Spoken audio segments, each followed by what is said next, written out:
Between Western psychology, psychiatry, and psychotherapy and the so-called religions of Asia, there is common ground because both are interested in changing states of human consciousness. Whereas institutional Western religion, Christianity, Judaism, and even Islam are relatively less interested in this matter. Western religions are more concerned with behavior, doctrine, and belief than with any transformation of the way in which we are aware of ourselves and of the world. But this matter concerns psychiatry and psychology very much. Only those states of consciousness which are not normal are usually treated in Western psychology as being in some way sick. There are, of course, exceptions to this, and there have increasingly been exceptions. In the work of Jung, and to some extent even of Grodek, of Prinzhorn, of more modern people, Rogers, and Ronald Lang, changing consciousness is often looked upon as a form of therapy. But in general, different states of consciousness from the normal are regarded as a form of sickness. And therefore, official and institutional psychiatry constitutes itself the guardian of sanity and of socially approved experience of reality. And very often it seems to me that reality appears rather much the way the world is seen on a bleak Monday morning. In this official doctrine, I might even say dogma, of what reality is. Because after all, we know that our science, such as it is of psychology, is founded in the scientific naturalism of the 19th century. And the metaphysical and mythological assumptions of that science still underlie a great deal of psychological thinking, in behaviorism eminently, but also to a large extent in official psychoanalysis. Indeed, one might say that psychoanalysis is based on Newtonian mechanics and in fact could be called psychohydraulics. Not that that analogy is altogether inappropriate, because there are certainly respects in which our psychic life flows and exhibits the dynamics of water. But of course we want to know what kind of water, and for the scientific naturalism of the 19th century, the basic energies of nature were considered to be very much inferior to human consciousness in quality. Ernst Haeckel, a biologist of that time, would think of the energy of the universe as blind energy. And correspondingly, it seems to me that Freud thought of the libido as essentially blind, unconscious energy, embodying only a kind of formless, unstructured, and insatiable lust. This is a generalization. Some modification in that thinking is, of course, possible. But the tendency is to regard all that which lies below the surface of human consciousness as being less evolved, because you must remember that this was also the time of Darwin's theories of evolution, of seeing the human mind as a fortuitous development from much more primitive forms of life, coming forth by purely mechanical processes, by natural selection and by the survival of the fittest. And therefore, man was in general seen as a fluke of nature, an embodiment of reason, emotion, and values, for which the more basic processes of nature had no sympathy and about which they did not care. If, therefore, the human race is to flourish, we must take charge of evolution. It can no longer be left to spontaneous process, but must be directed by human ingenuity, despite the fact that although our brains are capable of dealing with a colossal number of variables at once, our conscious attention is not. Most people cannot consider more than 3 variables at the same time without using a pencil. And this shows that in many ways the scanning process of man's conscious attention is very inadequate for dealing with the infinitely many variables, the multidimensional processes of the natural universe. However, a serious attempt has been made, and scientific naturalism issued in a fantastic fight with nature, in this whole notion of the conquest and subordination of nature, which has, as a matter of fact, very ancient, non-scientific and biblical origins, with the idea of man as the head and chief and ruler of nature in the image of God. And the time has now dawned upon us all when our attempts to beat nature into submission are having alarming results, because we see that it's very dangerous to mess around with processes that we don't understand, that have enormous numbers of variables, and we begin to wonder whether we hadn't better let well enough alone. At the same time, although I said that Western psychology had more in common, or more common interest with Oriental religion than it does with Western religion, there is a sense in which psychiatry and psychotherapy are becoming the religion of the West. Psychoanalysis has much in common with the forms and procedures of institutional religion. There is, for example, apostolic succession, the passing down of mana, of qualified power to practice therapy, from the father-founder, Sigmund Freud, through his immediate apostles, to an enormous company of archbishops and bishops, among whom there are, of course, as there were with Christianity, heresiarchs, such as Jung and Grodek and Rank and Reich.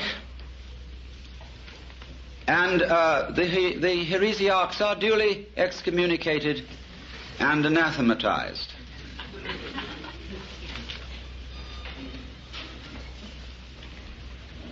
There are rituals, as there are also rituals with religion. There is the sacrament of the couch. There is the spiritual discipline of free association. There is the mystic knowledge of the interpretation of dreams. And there are also the 2 great symbolic fetishes, the long one and the round one. Now, it's extraordinarily easy to make fun of all this. And we must not forget that we owe a tremendous debt to Freud, if for nothing else than pointing out that that much of ourselves of which we are aware in terms of the conscious ego is not really ourselves. It is something superficial. However we define its nature, it is superficial. And the realities of human life are not under the gaze of its scanning process, at least not in the ordinary way. And that was a tremendous revelation. There's no question about that. But one sees troublesome signs when the doctrines and processes of psychiatry, psychoanalysis, and so forth become officialized. And I think Thomas Sass, in his books, The Myth of Mental Illness and The Manufacture of Madness, is pointing out something extremely important to us, which is that, in effect, the psychological official of today is the priest, and that he is beginning to exercise the same sort of controls over human life as were exercised by the church in the Middle Ages. So that a professor of psychiatry at Columbia or Harvard or Yale medical schools has today the same sort of intellectual respectability and authority as the professor of theology at the University of Toledo or Padua would have had in the year 1400. Now you must realize that the theologians of those days not simply believed in their cosmology and the theology, they almost knew it was true in the same way that our scientists know certain things to be true. Despite the fact that they change their opinions very often, while they hold them, they have in effect the force of dogma, as witness the anathematization of Velikovsky for his uncomfortable ideas. And therefore, there are heresies existing today which are persecuted in the same way as heresies were persecuted by the Holy Inquisition. And they are persecuted out of kindness, in exactly the same way that the Holy Inquisition persecuted heresy out of kindness and deep concern for human beings. That is unimaginable to us, but it was so.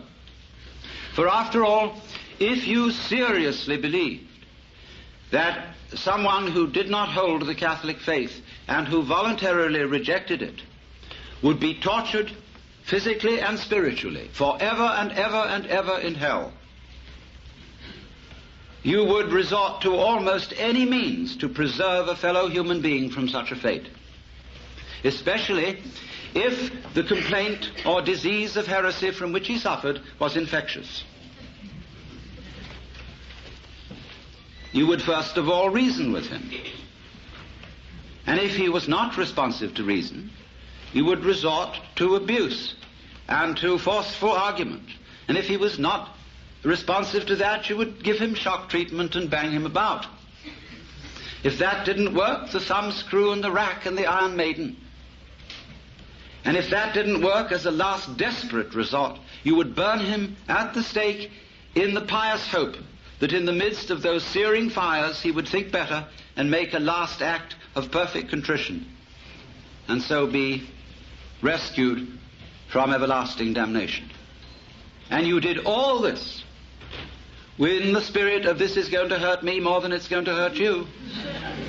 In the spirit of a surgeon who is very, very sorry indeed that he has to make you undergo this extremely painful operation.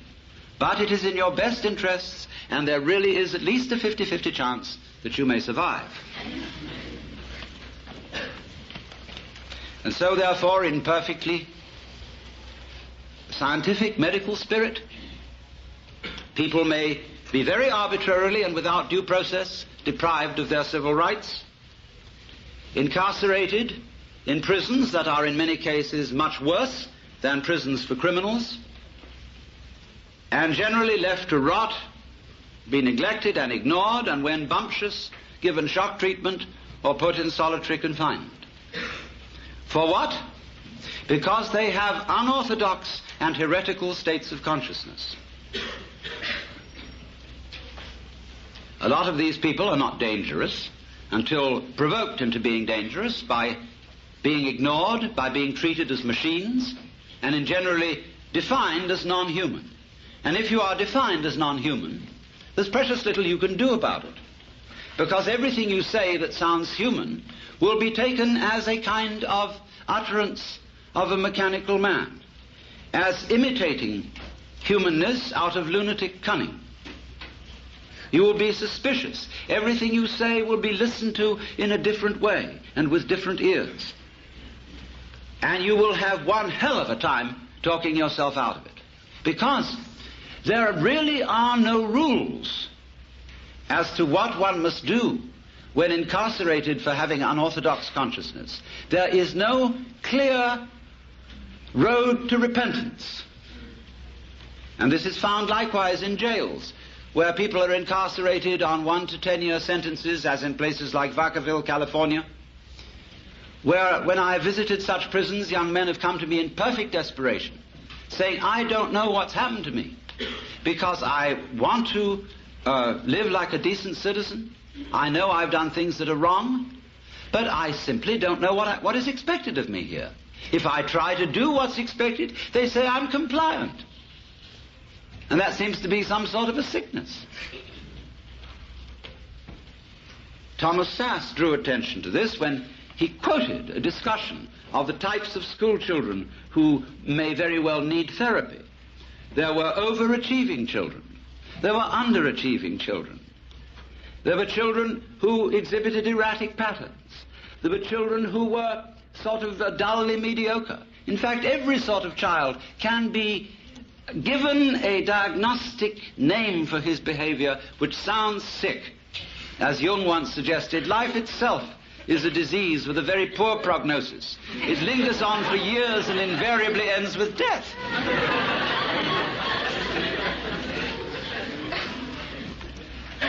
And I submit that in our present knowledge of the human mind, such power in the hands of psychiatrists is amazingly dangerous. For I would suggest that today we know about as much concerning the human mind as we knew about the galaxy in 1300. And that while there are indeed individuals who are certainly able to perform psychotherapy, it is the sheerest arrogance for anybody to say that he is officially qualified to do so. We do not know how it is done, just as we do not know, really, how musical, artistic, and literary genius is done. You cannot really teach it. You can put the tools for doing these things into people's hands, and you can show them how to use the tools. But whether they will use those tools with genius is quite unpredictable. And this is above all true of the art of psychotherapy. We don't know how it's done. We've got some vague ideas. There probably are some people who, by reason of their mental derangement, are probably not qualified to perform it, because they are maybe out just to make other people into messes. But to say that there are certain standards and certain examinations that can be passed and certificates that could be issued, which do indeed qualify people for this work, is, I think, pernicious nonsense. And is used, of course, out of economic self-interest when those who consider themselves official therapists run into competition. The same was done by religion. I was talking, imagine it, to a Buddhist priest in Thailand some years ago. I was looking at some books in a bookshop in the precincts of a Buddhist temple. And I was wandering over, and I noticed a book on a certain form of Buddhist meditation. And I murmured, Satipatthana, which is the name of a certain kind of Buddhist meditation. And a voice suddenly said to me, you practice Satipatthana? I looked up, and there was a skinny Buddhist monk in a yellow robe with rather red eyes looking at me. I said, not exactly Satipatthana. I use a different method. It's called Zen. Oh, Satipatthana, not Zen. I said, oh, well, it's something like it, isn't it? No. Well, it's rather like yoga, I said, isn't it? Not yoga. No. Satipatthana, different. Only right way. Well, look, I said to him, I have a lot of Roman Catholic friends who tell me that their way is the only right way. Who am I to believe? You know, I said, you're like someone who's got a a ferry boat for crossing the river. I used a Buddhist simile. And another fellow down the stream has opened up ferry business. And you go to the government and say, he's not authorized to operate a ferry boat because he's competition to you. Let all operate ferry boats who will. And if you haven't got the sense to stay off one that sinks, it's your fault. And after all, I could say to him, you believe that everything that happens to you is your own karma.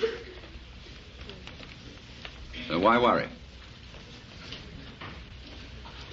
But now, it's so interesting that since official psychiatry, and I underline that word official because I hope those of you in this audience who are therapists will regard yourselves as unofficial. At least that'll give you an out. But nevertheless, official psychiatry has curious things in common with Western religion as well as with Eastern. With Eastern, I said, only insofar as it has an interest in states of consciousness and inclines to regard other states of consciousness than the ordinary as sick. But it has one very important feature in common with Western religion. And to that, we have to go a little bit into Western religious history and ask ourselves what in Western religion, and especially in Christianity, and this goes also for Judaism, Islam, what is the great heresy? Curiously enough, the great heresy was first in the West committed by no less a person than Jesus Christ, who believed himself to be God. This, of course, will be unquestionably true if you think that the Gospel of St. John has historical value. It's a little vaguer in the Synoptic Gospels, but if you read the Gospel of St. John, there is absolutely no doubt about it, for he said, I and the Father are one. He who has seen me has seen the Father. Before Abraham was, I am. I am the way, the truth, and the life. I am the resurrection and the life. He said all that, according to this gospel. And that is something that in the Western world you are not supposed to say. And especially you are not supposed to believe it. And naturally it was very difficult for Jesus, because he was saying all this in the context of the Hebrew culture. And he tried to find language in the Hebrew scriptures with which to express his state of consciousness, because he had an unusual state of consciousness. As I read it, he had cosmic consciousness, otherwise known as mystical experience, otherwise known as moksha, nirvana, bodhi, satori, fana elvana, or what you will. And that happens to people. It has happened as far back as we know. It happens all over the world and in all cultures. We don't know very much about it. We don't really know ways in which to make it happen, because it seems to be of the nature of it that it is a spontaneous surprise. But it unquestionably happens. And most people keep their mouths shut about it when it does. I had a friend who, in the middle of having a stroke, had this illumination. And he said to me, I fear to speak to my friends of this, but it was the most beautiful experience. I shall never be afraid of death. In fact, I recommend everyone to have a stroke.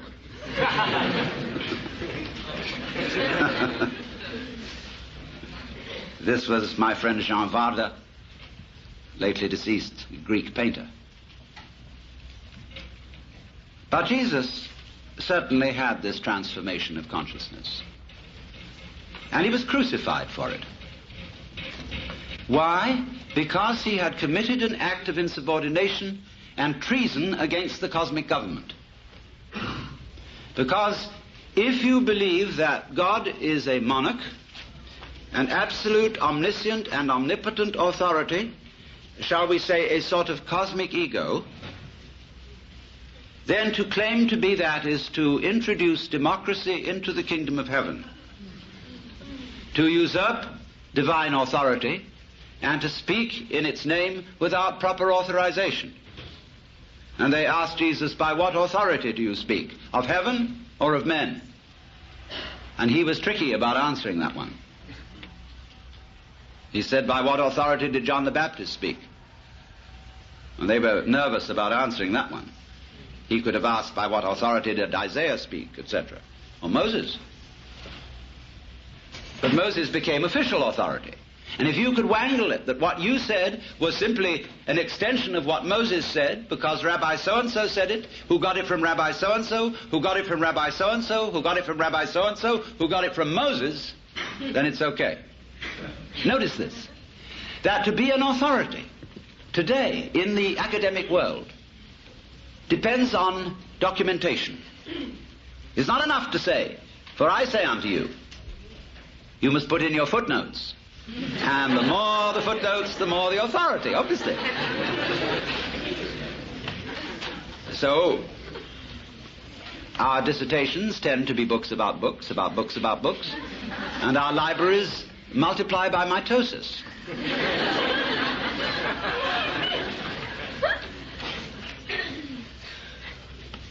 I have a friend, a girl, who's very intelligent and articulate, and she was born blind.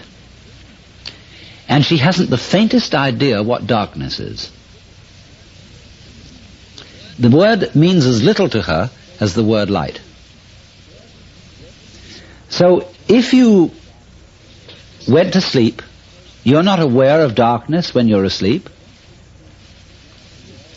And so if you went into sleep, into unconsciousness for always and always and always, it wouldn't be at all like going into the dark. It wouldn't be at all like being buried alive. It would be as if, as a matter of fact, you had never existed at all. Not only you, but everything else as well. You would be in that state as if you had never been. And there, of course, there would be no problems. There would be no one to regret the loss of anything. You couldn't even call it a tragedy because there would be no one to experience it as a tragedy.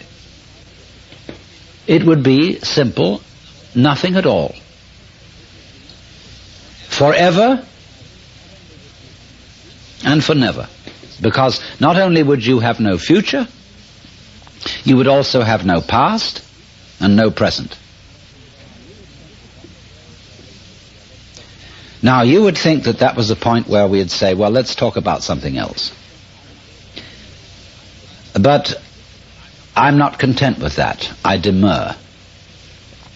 Because this makes me think of two other things. This state of nothingness makes me think, first of all, the only thing I get anywhere in my experience that's close to nothingness is the way my head looks to my eyes.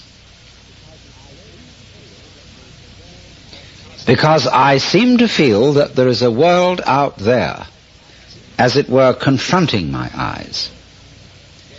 And then behind my eyes, there isn't a black spot. There isn't even a hazy spot. There's nothing at all. I'm not aware of my head, as it were, as a black hole in the middle of all this luminous visual experience. It doesn't even have very clear edges because the field of vision is an oval. And if I run my fingers along my field of vision, it's like this. And this is the point where my fingers just disappear from sight. Vague edged. But then behind this oval of vision, there is nothing at all. Just from the sense of sight. Of course, if I use my fingers and touch, I can feel something behind my eyes. But if I use the sense of sight alone, there's just nothing there at all. Now, nevertheless, out of that blankness I see. Well, that's the first thing it makes me think of. Now, the next thing it makes me think of is this. If, when I'm dead, I am as if I never had been, then that's the way I was before I was born. Because just as, if I try to go back behind my eyes and find what is there, I come to a blank. If I try to remember back and back and back and back, I've got my earliest memories. And then behind them, nothing. Total blank. But just as I know there's something behind my eyes by using my fingers on my head, so I know through other sources of information that before I was born, there was something going on. There were my father and my mother, and their fathers and mothers, and the whole material environment of the earth and its life out of which they came, and behind that the solar system, and behind that the galaxy, and behind that all the galaxies, and behind that another blank, space. So, I reason that if I go back when I'm dead to the state where I was before I was born, couldn't I happen again? You know, what has happened once can very well happen again. If it happened once, it's extraordinary. And it's not really very much more extraordinary if it happened all over again. So in other words, I do know for certain, because I've seen people die, and I've seen people born after them, that at any rate, after I die, not only somebody, but myriads of other beings will be born. That I know. We all know that. There's no doubt about it. But what worries us is that when we're dead, there could be nothing at all forever, as if that was something to worry about. Before you were born, there was this same nothing at all forever, and yet you happened. And if you happened once, you can happen again. Now, what does that mean? Well, we'll get at it first in its very simplest way, and to explain myself, I must invent a new verb. This is the verb to I. And in the first place, we'll spell that with the letter I, but instead of having it as a pronoun, we'll call it a verb. The universe eyes. It has eyed in me, and it eyes in you. Now let's respell the word E-Y-E. When I talk about to eye something, it means to look at something, to be aware of something. So we'll change the spelling and we'll say the universe eyes. It becomes aware of itself in each one of us. And it keeps on eyeing. And every time it eyes, every one of us in whom it eyes feels that he is the center of the whole thing. And that I know that you feel that you are I in just the same way that I feel that I am I. And we all have the same background of nothing. We don't remember having done it before. And yet it has been done before, again and again and again, not only before in time, but all around us everywhere else in space is the universe eyeing. Now look, let me try and make this clearer in this way. When I say it's the universe eyeing, who is eyeing? What do you mean by I? Well, there are two things you can mean by it. On the one hand, you can mean what's called your ego, your personality. But that's not your real eyeing, because your personality is your idea of yourself. It's your image of yourself. And that's made up of how you feel yourself, how you think about yourself, thrown in with what all your friends and relations have told you about yourself. So, your image of yourself, however, obviously isn't you, any more than your photograph is you, or any more than the image of anything is it. all our images of ourselves are nothing more than caricatures. They contain no information, for most of us, on how we grow our brains, how we work our nerves, how we circulate our blood, how we secrete with our glands, and how we shape our bones. That isn't contained in the sensation or the image we call the ego. So obviously then, the ego image is not myself. So myself contains all these factors that we could say the body is doing, the circulation of the blood, the breathing, the electrical activity of the nerves. All this is me, but I don't know anything about it. I don't know how it came together. I don't know how it's constructed. And yet, I do all that. If it is true also to say, I breathe, I walk, I think, I am conscious. I don't know how I manage to be, but I do it in the same way as I grow my hair.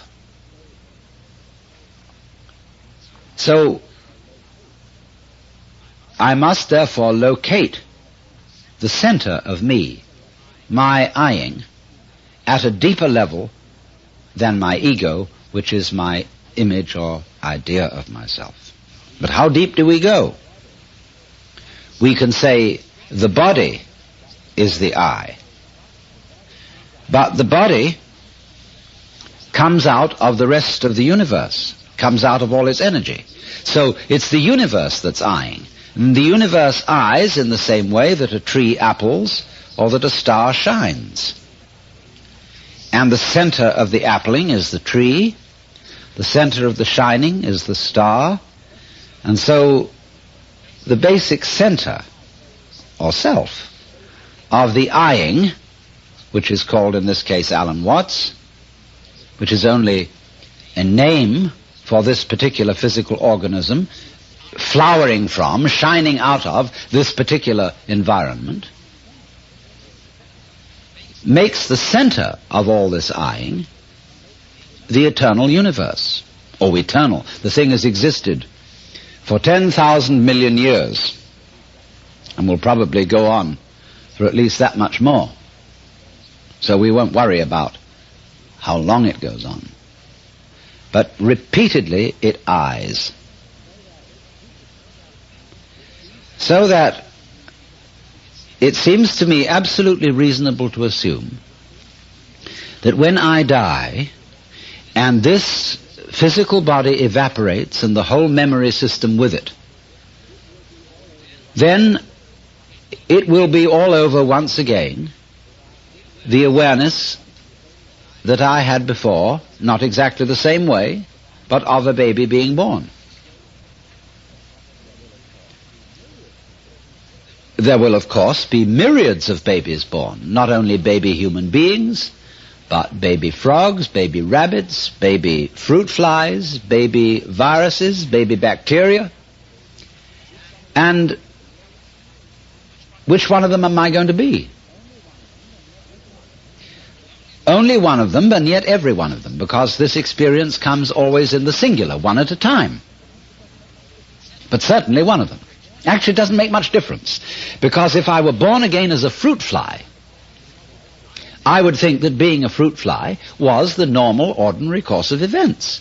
And naturally I would think that I was an important person, a highly cultured being, because fruit flies obviously have a high culture.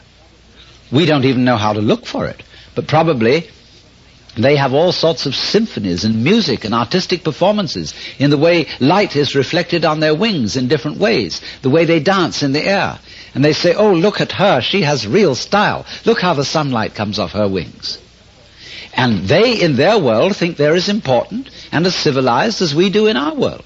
So that if I were to wake up as a fruit fly, I wouldn't feel any different, as it were, than I do when I wake up as a human being. I would be used to it. Well, you say, though, it wouldn't be me. Because if it would be me again, I would have to remember how I was before. All right, but you don't now remember how you were before.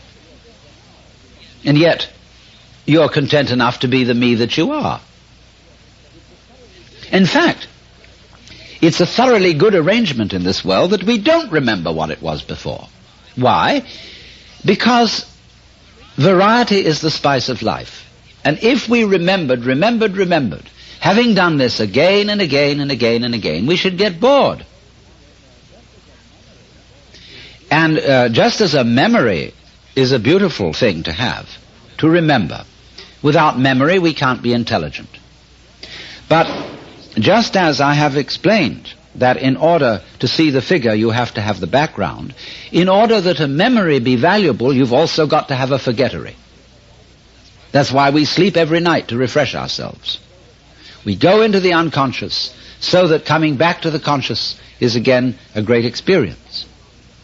Well, when that's gone on long enough, when day after day we remember the days that have gone before, even though there's the interval of sleep, there comes a point when really, if we consider what is to our true liking, we will want to forget everything that went before, so that we can have the extraordinary experience of seeing the world once again through the eyes of a baby, whatever kind of baby, so that it's completely new. We have all the startling wonder that a child has, all the vividness of perception, which we can't have if we remember everything forever.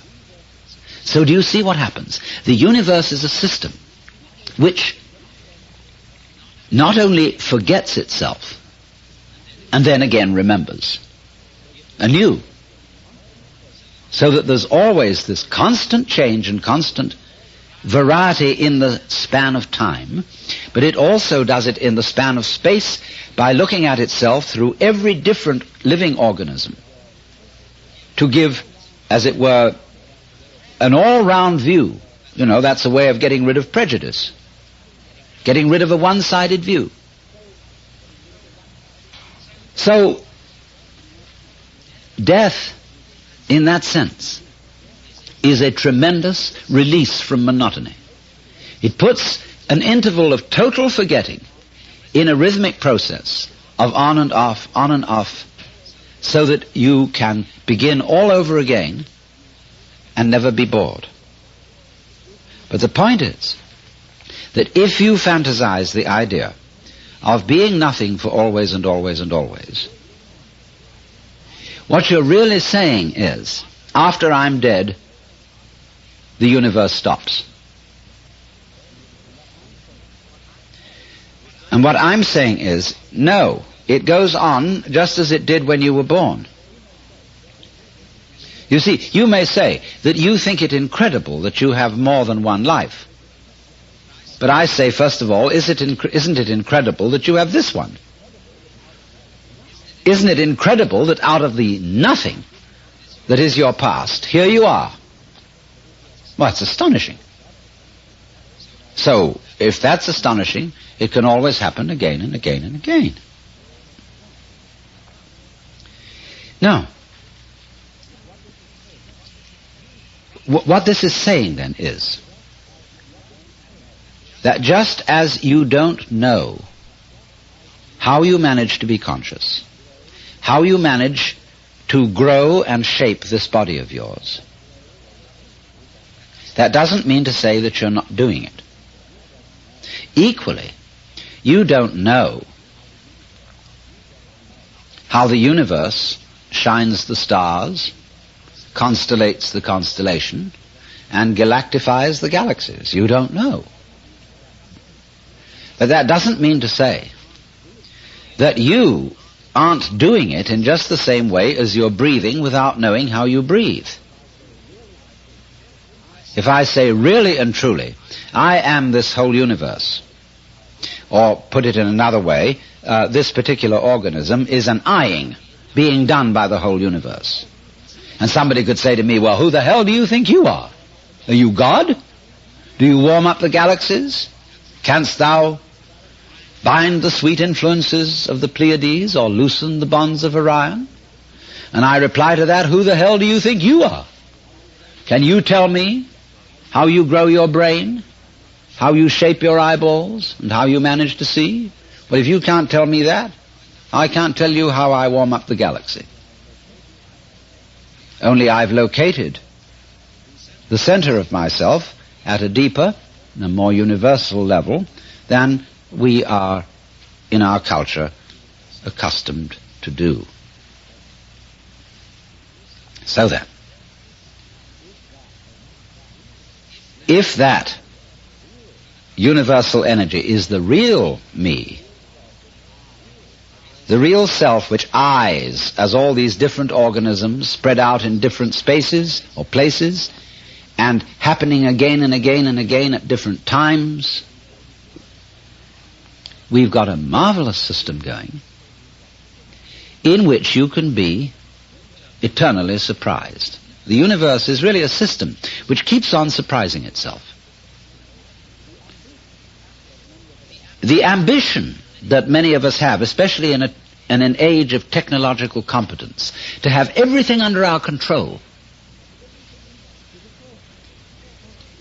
is a false ambition, because you've only got to think for one moment, what would it be like if you did really know and control everything? Supposing we had a super colossal technology which could go to our wildest dreams of technological competence, so that everything that is going to happen would be foreknown, predicted, and everything would be under our control. Why, you know, it'd be like making love to a plastic woman. There would be no surprise in it, no sudden answering touch, as when we touch another human being, it's not like touching something made of plastic. There comes out a response, something unexpected. And that's what we really want. When we want to relate to the other. You see, you can't experience the feeling you call self unless it's in contrast with the feeling of other. It's like known and unknown, light and dark, positive and negative. Other is necessary in order for you to feel self. So then, isn't that the arrangement you want? And so in the same way, couldn't you say the arrangement you want is not to remember? Memory is always, remember, a form of control. I've got it in mind, I remember it, I know your number.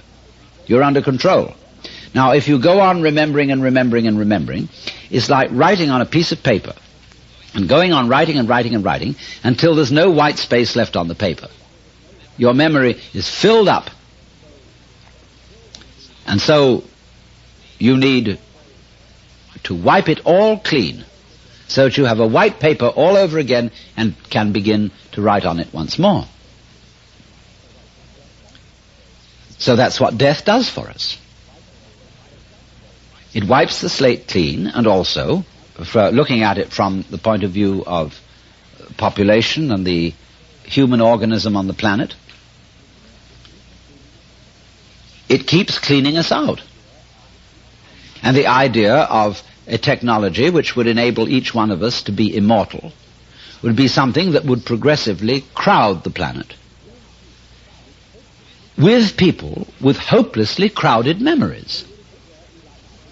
They would, as it were, be like people living in a house where they'd accumulated so much property, so many books, so many vases, so many sets of knives and forks, so many tables and chairs, so many newspapers, that there wouldn't be any room to move around. To live, we need space. And space is a kind of nothingness, and death is a kind of nothingness. It's all the same principle. And by putting blocks, as it were, or spaces of nothingness, spaces of space, in between spaces of something, we get life properly spaced out. To use the German word Lebensraum, room for living.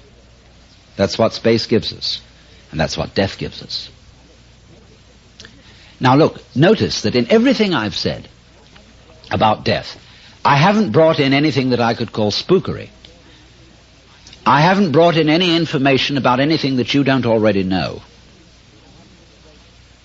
I haven't invoked any mysterious knowledge about souls, memory of former lives, anything like that. I've just talked about it in terms that we already know, so that if you say, well, all this idea that people have of life beyond the grave is just wishful thinking, I say, okay, I'll grant that. Let's assume that that is wishful thinking, and that when we're dead, there just won't be anything. See? Let's face that fact. That'll be the end. Now, notice first of all, that's the worst thing you've got to fear. Does it frighten you? Who's going to be afraid? Supposing it ends, no more problems. But then, you will see that this nothingness, if you followed my argument, is something, as it were, you bounce off from again, just as you bounced in the first place when you were born. You bounced out of nothingness. Nothingness is a kind of bounce, because it implies, the nothing implies something. So you bounce back. All new, all different. Nothing to compare it with before. A refreshing experience. And if, therefore, you get this sense, just like you've got the sense of nothing behind your eyes, get the sense of nothingness, very powerful, frisky nothingness, underlying your whole being. And there's nothing in that nothing to be afraid of. Then, with that sense, you can come on like a person for whom the rest of life is gravy because you're already dead. You know you're going to die. We say there's one thing certain, which is death and taxes. And the death of each one of us now is as certain as it would be if we were going to die 5 minutes from now. So where's your anxiety? Where's your hang-up? Regard yourself as dead already, so that you have nothing to lose. Turkish proverb says, he who sleeps on the floor will not fall out of bed. So in the same way, the person who regards himself as already dead, who, therefore, you are virtually nothing. 100 years from now, you'll be a handful of dust. That'll be for real. All right, act on that reality.